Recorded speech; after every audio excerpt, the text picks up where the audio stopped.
Hello again, Kathy here. This week we're still looking at the 16th century, but broadening our scope a bit from the intense focus on Italy and the high Renaissance of last week's lecture. Today we'll look first at what was going on throughout the rest of Europe during the 16th century. Let's go back north and see not just what artists were doing, but what else was happening in the world. The first work we're looking at, the Isenheim Altarpiece, is a last holdout of Catholicism in Northern Europe, which was soon to be swept by the Protestant Reformation. The painter is Matthias Grünewald. That's a nickname which has stuck for Matthias Gotthard Neathart. We have very little of this German artist's work. This transforming altarpiece, transforming because it was designed to display not just two but three separate versions, is his most famous work. I was introduced to this painting through an essay by John Berger. We'll be reading some of Berger's work next week. His essay on the Isenheim Altarpiece was recently republished in a collection of his essays, which I've linked to in your materials if you'd like to read it yourself.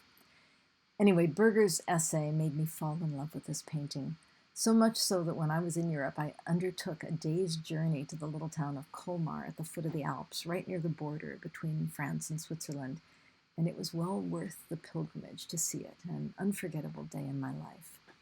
I'll start by quoting just one line from John Berger's essay. "Painterly achievements are not describable in words." I find it humbling to try and lead others through this painting, this remarkable set of paintings, really, because we're looking now at the altarpiece as it would be seen on weekdays. On holy days, it would transform into a second and even a third version, which we'll see in a minute. Grünewald created this painting for the church of a hospital monastery, which in the 16th century was dedicated to serving victims of a very widespread disease called St. Anthony's fire, which we now know as ergot poisoning. It's caused by eating spoiled rye containing the ergot fungus, though that wouldn't be understood until the end of the 16th century. In Grünewald's day, it was a horrible affliction. Its cause was not known, produced skin sores, hallucinations, painful intestinal symptoms, and gangrene so severe that it sometimes required limbs to be amputated. It was called St. Anthony's fire because victims reported a terrible internal burning sensation. So on the right here, we see St. Anthony himself, patron saint of the monastery. On the left, St. Sebastian, a martyr who is always depicted with arrows sticking out of him, since that's how he died. He was a patron saint for sufferers of bubonic plague, which was still endemic in Northern Europe. The monks cared for their patients with the only treatments they had: soothing herbs and herbal baths, music, light treatments, and of course, the consolations of religious faith. Notice, first of all, how different this is from the paintings we've been looking at in Italy. This is not idealized in the least, right? In Italian painting, the sufferings of Christ and the other characters in his passion and death are presented with beauty and grace. There doesn't seem to be any attempt here, for all Grünewald's amazing skill, to make this beautiful. And I think this is perhaps the main difference, or one of the biggest differences, between the Renaissance in Northern Europe and the Renaissance in Italy. We'll see this not just in Grünewald, but very notably in his work. There's not that same idealism. This is real suffering, not a stage play. It's not romanticized or softened in the least. Christ's hands are twisted in agony, and that agony is echoed in the fingers of Mary Magdalene suffering with him at his feet. Christ's skin is covered with lacerations, perhaps similar to those of the afflicted victims of St. Anthony's fire in that very hospital. His mother, her skin is as white as death as she faints in John's arms. Remember Raphael painting his figures with as much beauty as he had in his power? This whole scene is the most graphic representation of suffering that Grünewald had it in his power to convey, and at the same time a depiction of grief for another, right? Of entering into the sufferings of another person. as the monks must have been daily called upon to do. On holy days, as I've said, the outer wings of the panel would be opened. With those middle panels swung outward, we see an entirely different view, one of joy, featuring Mary, and here with the baby Christ child and the risen Christ. And here we find numerous references to the healing techniques that the monks would have used on their patients. Music. Here we see an angel musician with a whole backup band behind her. Herbs. Here we see Mary in a walled garden, perhaps much like the one where the monks grew their medicinal herbs. And light, which pours into this Annunciation scene. On the left, from these windows, floods Mary and the Christ child from this very unearthly sky above them, and halos the head of the risen Christ here in the last panel. Let's look at this panel more closely. There's nothing else like it that I can think of in any other artist of this time. Compare the color here to anything you've seen in Italian painting so far. It's kind of delirious by comparison, isn't it? The blackness of the night surrounding the risen Christ makes his rainbow halo glow like a sun, so bright that we can hardly distinguish his head and face. The soldiers that were supposed to be guarding his tomb are tumbled over like toys. It almost seems like from the power of the light itself. This radiant vision of Christ is far from the humanistic rendering of a Raphael or a Leonardo. It owes more to the visions of Christian mystics whose writings were circulating in Northern Europe, such as Bridget of Sweden, who described visions in which she saw Christ emitting light. There's something a bit hallucinatory about the sky behind the Virgin here, too. She's painted beautifully, perhaps a bit idealized in these lovely scenes, but still, she's absolutely nothing like a Raphael Madonna, right? There's nothing of that calm stability, that clarity. The sky above her is almost apocalyptic, with some kind of turmoil going on between heaven and earth.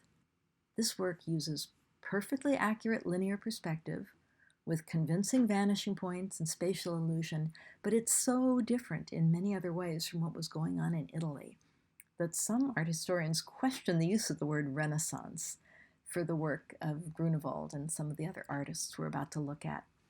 The thing to see is that it's happening at exactly the same time, but in a different place. Location, location, location, right? To me, the most unsettling thing about this lovely Virgin is that we see her in her youth and joy at the same time as we see her 33 years later in her agony of grief. I'm zooming in on these things here. Grünewald designed the panels so that when these joyous scenes were open, the lamentation at the bottom would still be on display. And the central figure in white is, of course, Mary herself. I think this gives even the depiction of the beautiful young Madonna above her an undercurrent of pain because of the grief that is coming to her. It's so clearly foreshadowed. Raphael would not have done this, I think. The final configuration of these panels opens the central inner wings to reveal a group of sculptures by Nicholas Hagenauer. And on either side, paintings from the life of Saint Anthony, the monastery's patron. On the left, we see Saint Anthony, who was a hermit, a recluse who lived a life of solitary contemplation in the desert, visiting a fellow hermit, St. Paul. On the right, we see an often painted scene from Anthony's life, his temptations. As the story goes, during one terrible night of his sojourn in the great Egyptian desert, St. Anthony was visited by a series of demons who were allowed to tempt him to sin, but with God's help, he resisted. So zoom into this a little more so you can really see what's going on here. We see him being pulled practically to pieces by some of his tormentors. They're pulling his hair. They're pulling at his clothing. And this one in the corner, this little demon, looks very much as if he's afflicted with the same kinds of skin lesion that a sufferer in the hospital might have.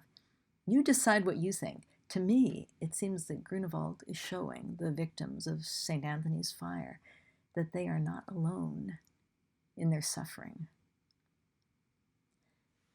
The only thing that could be more amazing than Grünewald to me is the fact that I have other Northern European painters to show you, not only of similar caliber, but in some cases of equal oddity or idiosyncrasy. Next, we'll look at Grünewald's contemporary, Albrecht Dürer. This is a self-portrait of his, quite young. Dürer was born into a Catholic world. He became, in his middle age, a convert to the new Lutheran faith, but he was able to align himself with the Lutheran camp, apparently without too much personal difficulty, because city after city in Germany was embracing the Reformation. At the same time, Dürer was also apparently able to keep working for Catholic patrons. We'll see soon that in other parts of Northern Europe, things were not so easy, but let's look at Dürer first before we go deeper into that. This early self-portrait almost looks like it could have been painted by Botticelli. There are many Italian Renaissance examples of young men portrayed in rich garments standing before a window opening into deep space. And yes, Dürer had recently returned from his first trip to Italy when he painted this. He did many self-portraits and also many commissioned portraits of others. This next self-portrait for me is where he really comes into his own. This evokes the sfumato of Leonardo, right? The dark background of some Titian portraits. There's definitely an Italian influence, but there's something different here. This painting is much more powerful and self-confident, I think, than the previous one. Dürer's zoomed-in frontal pose is almost confrontational.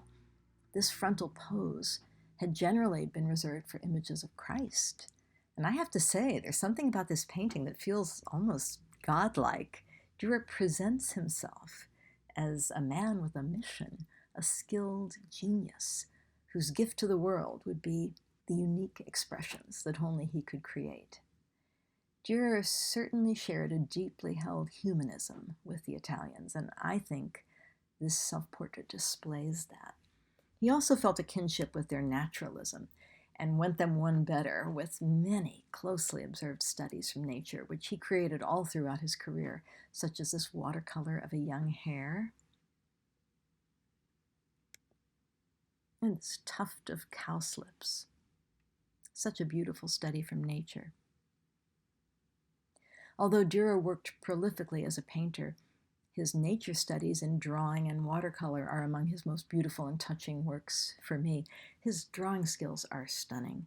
This magnificent portrait drawing from 1521 shows his mastery of texture, depth, and chiaroscuro, even on paper. Here he uses a toned paper, working both with a darker ink and white chalk to achieve the highlights and the gentle shadows that give this portrait such a feeling of softness and volume. For all his skill in painting and drawing, Dürer is probably still best known as a printmaker.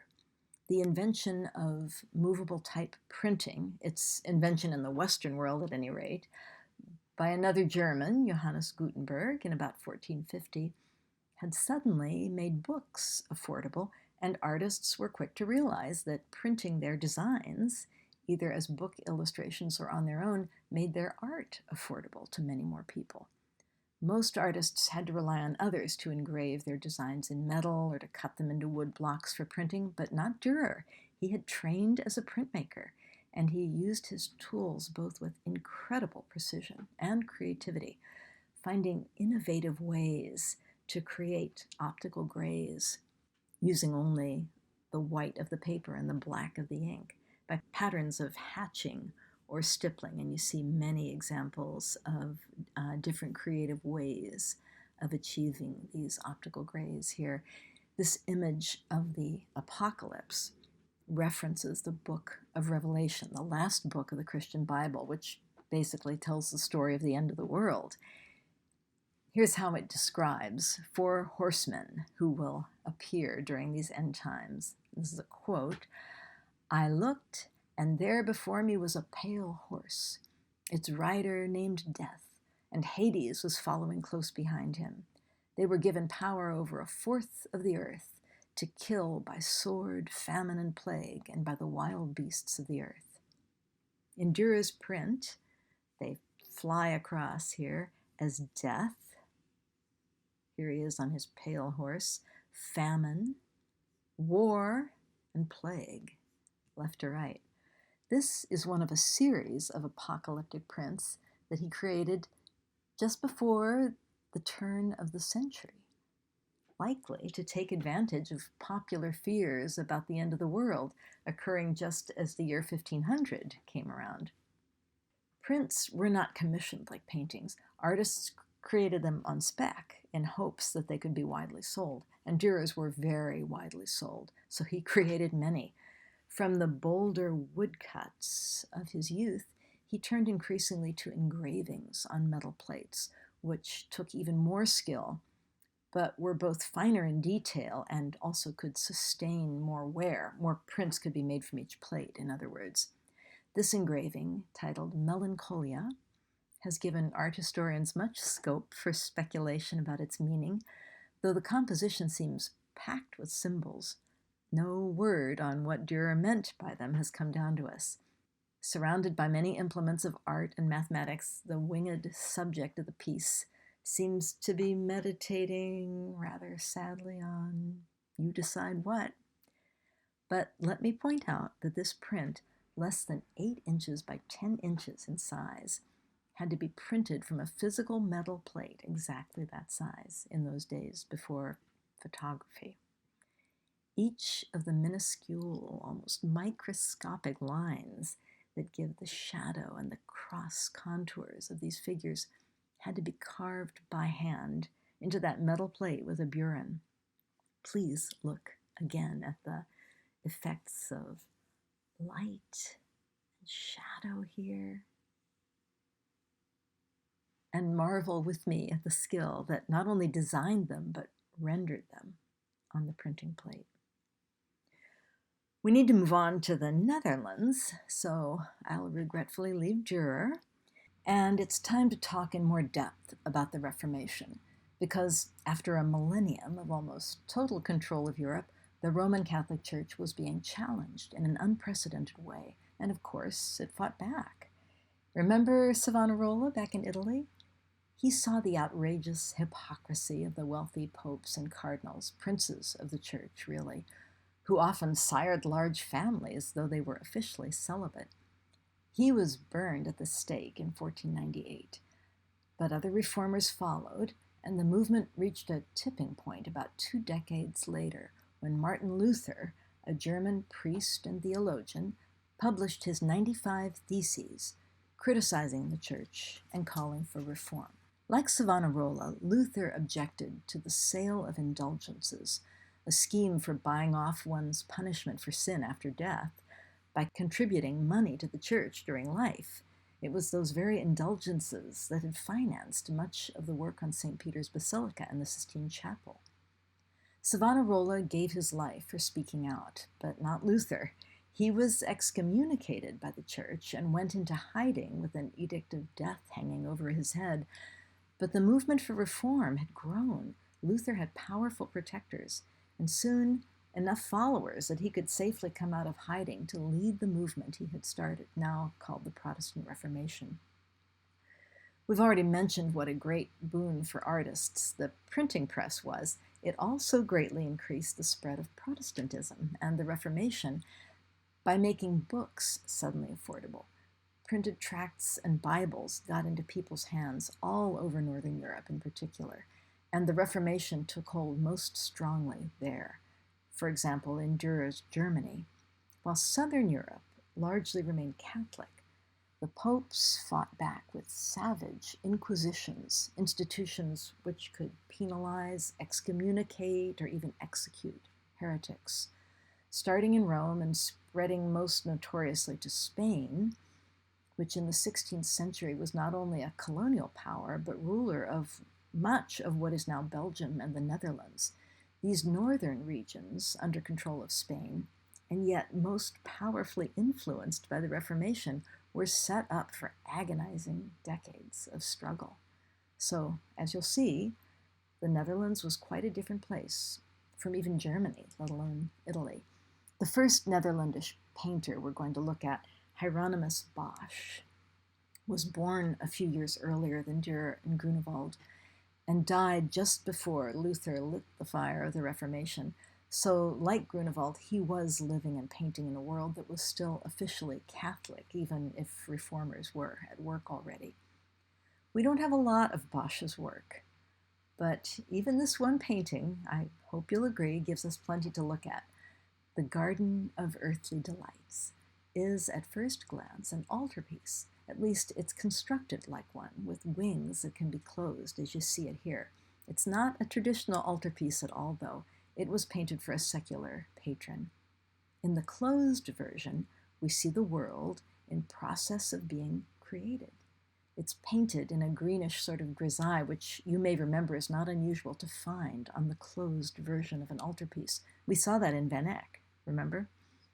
Scholars think Bosch meant this to be the world on the third day of creation, which in the Genesis story would be right after God created plants, but before he created animals. And you see a tiny little picture of the creating God up there in the corner. Now let's look at the piece when it's open, the way Bosch's patron would probably have displayed it most of the time. There's no way around it. The painting is truly, deeply weird. One landscape continues across all three panels of this strange work, but the painter's vision shifts from an idyllic paradise over here on the left to a hellscape on the right, with a central panel that is an unsettling mixture of the two. All three are filled with people, animals, and many strange hybrids of the two, interacting in ways that apparently were as puzzling to Bosch's contemporaries as they are to us. But, like many of us, his contemporaries were fascinated by Bosch's vision. Let's look closer. This panel on the left seems at first glance to be a fairly straightforward scene from Genesis. God, shown kind of young here, is presenting Eve to Adam. But what is this strange pink machine in the water behind them? And what's up with this thing? A sort of sculpture? I'm zooming into the top here. On top of an artificial landscape? On top of a mountain with swarms of birds flying through it? Bosch has the spatial skills of a Renaissance artist, but seems to share the sensibilities of the artisans who carved gargoyles on the medieval cathedrals. Bear in mind that this was painted sometime between 1492 and 1515, so exactly at the time of the High Renaissance in Italy. Bosch was painting for a public who had seen Van Eyck. He was painting for patrons who were aware of what was going on in Rome and Florence. We're looking at the work of a man who was using the new skills and techniques of his time, but putting them to a completely personal use, expressing a personal vision that still seems to stand outside the development of art history. I think this is why people loved him and still do. We have absolutely no information on how Bosch wanted his symbols to be interpreted, and his contemporaries disagreed about them too. Some think the middle panel represents an idyllic time when sin was unknown. Some think it represents the sinfulness of Bosch's time and his judgment of his fellow men. I just invite you to look more closely at some of these details, and I won't attempt to tell you what I think they mean. Instead, I'll read you a comment written by the King of Spain's librarian, because this painting ended up in the collection of the King of Spain not long after Bosch's death. Remember, the Netherlands were a Spanish territory at the time. A lot of Netherlandish painting ended up in Spain. The librarian, Fray José de Sigüenza, wrote, "The difference between the pictures of this man and those of all others is that the others try to paint man as he is on the outside, while he alone had the audacity to paint him as he is on the inside." Sigüenza referred to this painting that we know as the Garden of Earthly Delights as the strawberry plant, because he believed that the luscious fruits that Bosch filled this painting with, for example, here and here, were meant to remind viewers that life is as sweet but as insubstantial as a strawberry. You must decide for yourself if he was right about that. It was hard to wait this long to show you Bosch chronologically with his contemporaries rather than back with the medieval and Gothic painters, as one is tempted to do. But one good reason to wait was to help you see the enormous influence Bosch had on the painter we're looking at next, Pieter Bruegel. This is Pieter Bruegel the Elder. His son, the younger, who spelled his name with an H after the G, became a painter too, though it's the father who is generally ranked among the great painters of the world. And we'll start with this drawing of Bruegel's, likely made to be engraved for a print, right?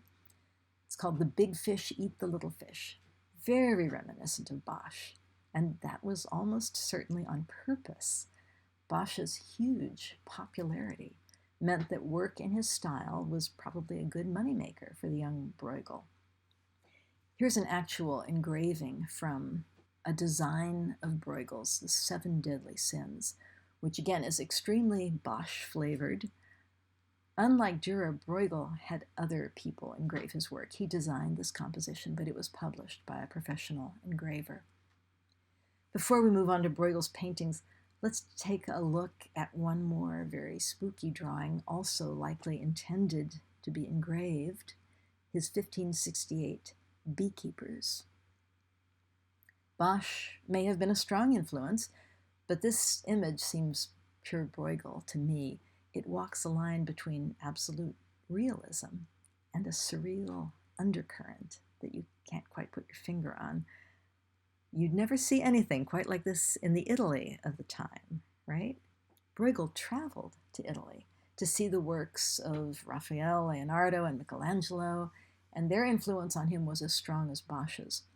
But he was living in a very different world from the Italians. His world was very different even from that of his countryman Bosch, just a generation before him. Bruegel's world was a battleground between the Protestant reformers, whose impassioned faith was infiltrating the Netherlands, and the Catholic Spanish overlords and their Inquisition, who had banned all Protestantism as heresy and would stop at nothing to stamp it out.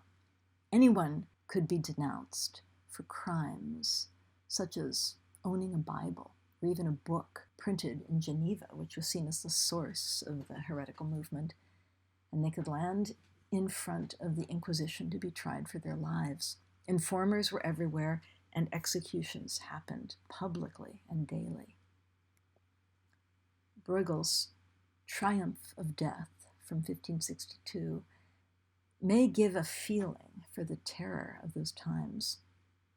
You may remember that this was a traditional subject. We looked at a 14th century Triumph of Death from Pisa, attributed to Francesco Traini a few weeks ago, right? But this one is quite different. Our older painting featured some aristocrats recoiling in horror from the sight of a few dead bodies, remember? With holy hermits in the background to show them they'd better start living for their souls. This painting is practically an orgy of death. Death in every conceivable manner. Skeletons everywhere. War on the horizon. Dead bodies all over the place. It's inescapable. I think the most horrifying detail to me is the presence of these tall poles with the wheels on top. Bruegel paints them with all his Renaissance spatial skills. Leonardo or Raphael could not have painted them more convincingly, leading back into deep space. But neither one of them would ever have painted such things. These are gibbets, and the wheels are torture instruments.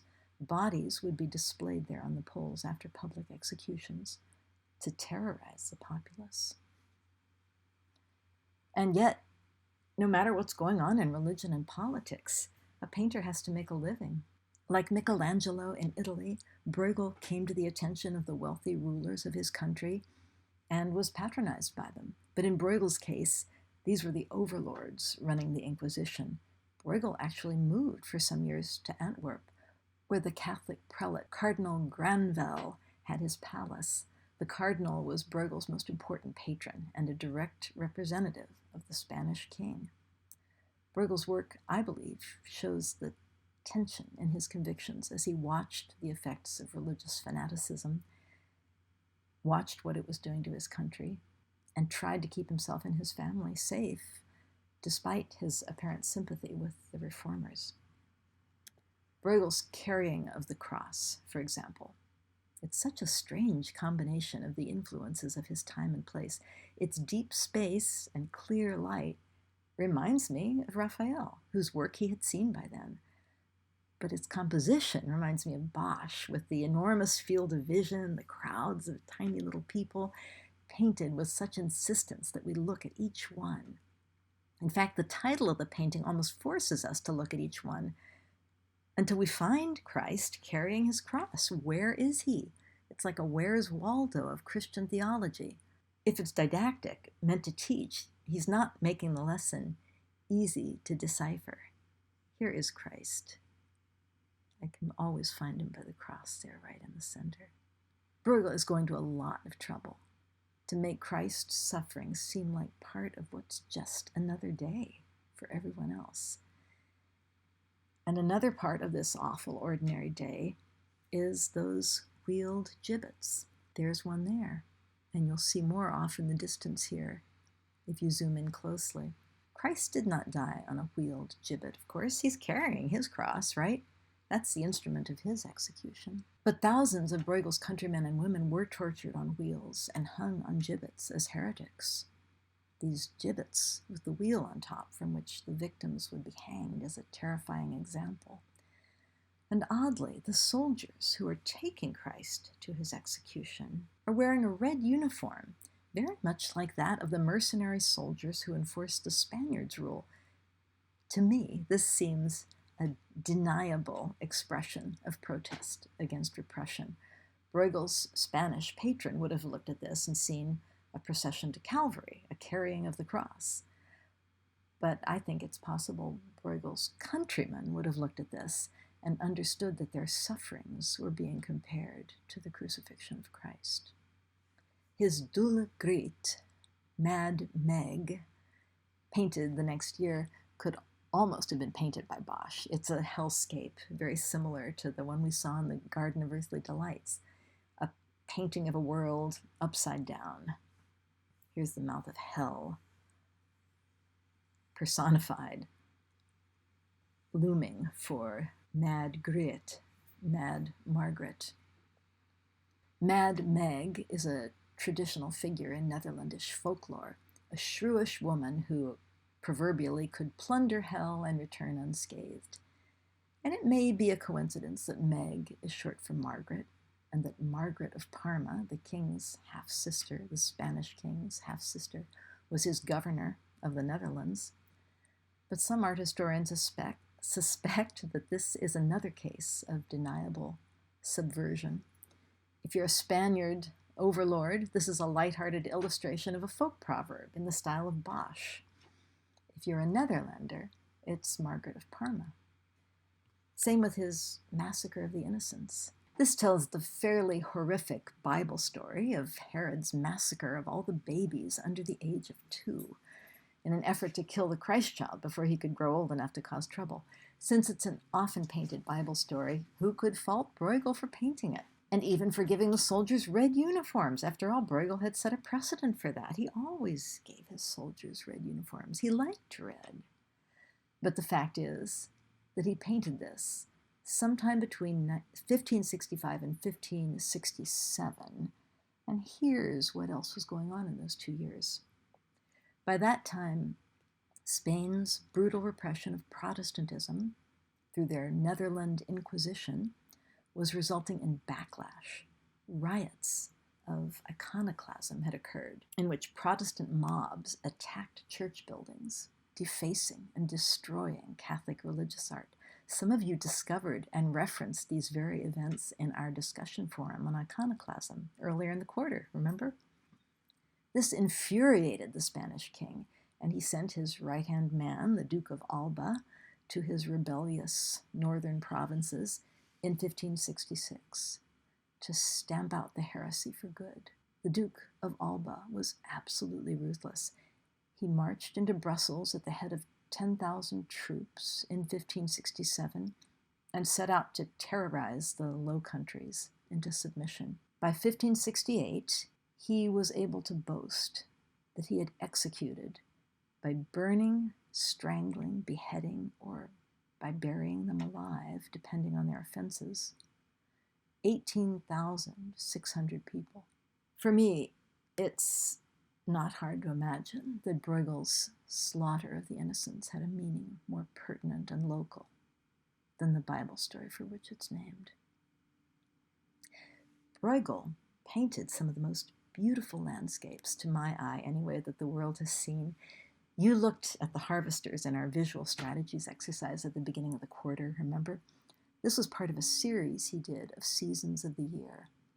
And the beautiful deep space is echoed in many of his other landscapes. Hunters in the Snow, part of the same series, is one of my favorites. One of my favorite paintings, I could say. This vision of the Flemish landscape, romanticized to include steeper hills than you were actually likely to find there, perhaps remembered from his travels over the mountains to Italy in his youth. These are gorgeous to me. And I'm sure you're alive to the incredible atmospheric perspective which he inherited from those wonderful northern miniature painters like the Limburg brothers, whose Book of Hours we looked at a few weeks ago. This painting, which was owned by Cardinal Granvelle, called Landscape with Flight into Egypt, is almost all landscape, except for the small figures from the Bible's account of Mary and Joseph fleeing Herod's wrath, going into hiding in Egypt with the Christ child, while all the other innocents are being slaughtered, remember? This glowing seascape unfolds a tiny scene of terror. Joseph descends with the donkey's bridle rope into this dark ravine, and Mary, clutching the baby to her chest, turns to look back as if in fear of being pursued. To me, this painting contains, in almost equal parts, the beauty and the undercurrent of fear and pain that seem to alternate in much of Bruegel's work. If you're not big on fear and pain, you may love his wonderful scenes of peasant life, certainly informed by his study of the solid volumes of Italian Renaissance painters. The Peasant Wedding is a great example. All those pies front and center here, and figures with as much volume as any Michelangelo figure from the Sistine Chapel. But the same year, he painted The Blind Leading the Blind. The title is from the Bible, Matthew 15:14. And if the blind lead the blind, both shall fall into the ditch. Jesus' words in the Bible verse were directed against the Pharisees, the hypocritical religious leaders of his time. Bruegel seems to mean something similar, since he puts a church in the background of the painting. This remarkable painting seems to have outgrown the stable compositions of the Italian Renaissance in one leap.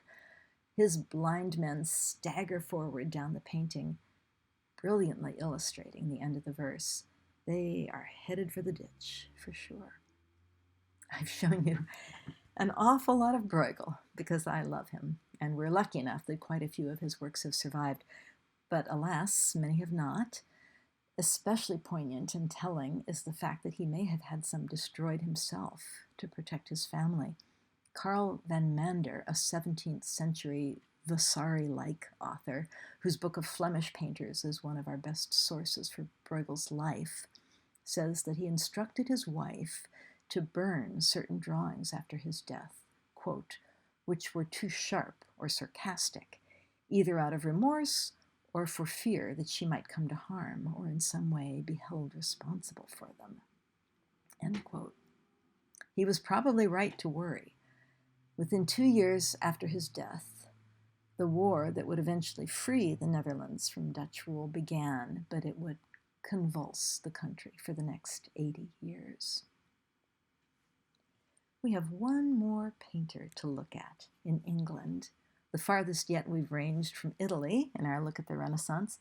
Hans Holbein, born in Germany, learned from the work of Dürer, but under the influence of the Reformation, traveled to Basel in what is now Switzerland to join the humanist circle of Erasmus, a philosopher whose new Latin translation of the Bible became the basis for Luther's German translation. This portrait, and Holbein is largely famous for his portraits, shows the intense realism we've seen in Northern Europe since Van Eyck, combined with a monumental quality and a simplicity of composition that tie Holbein to Italy more than most of the other painters we've looked at today.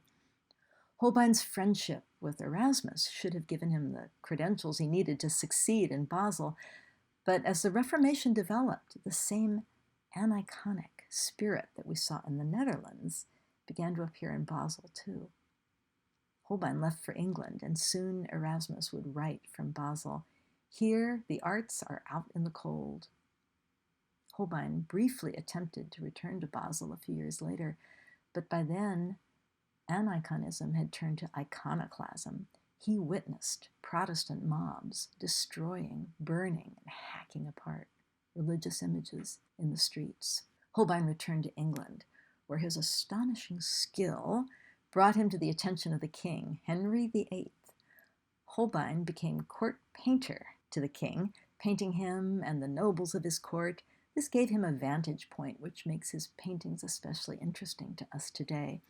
Not only are they amazingly skillful, but their subjects are often of great interest. Thomas More, for example, was a favorite of the king until he stood in the way of Henry's insistence that he was the ruler of the church in England, and that he, therefore, and not the Pope, had final word on whether he could have his marriage annulled and remarry.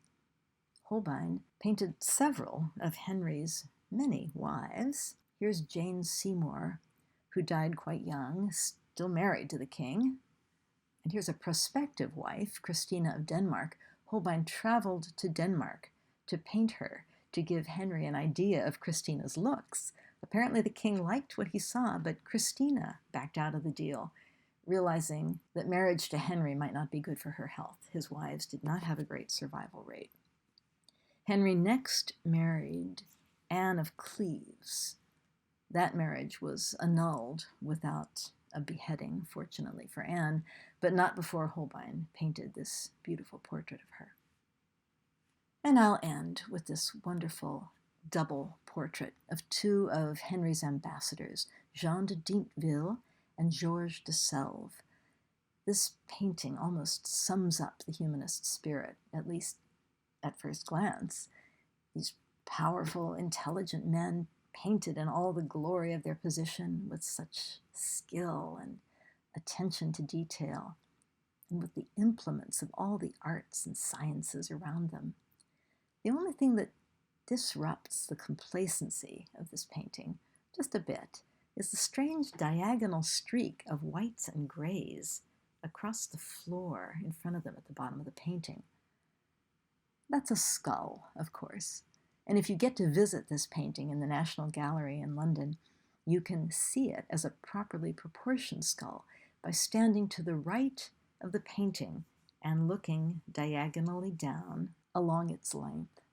So the painting itself becomes foreshortened, so to speak, and the extra length of the skull is optically removed, shortened.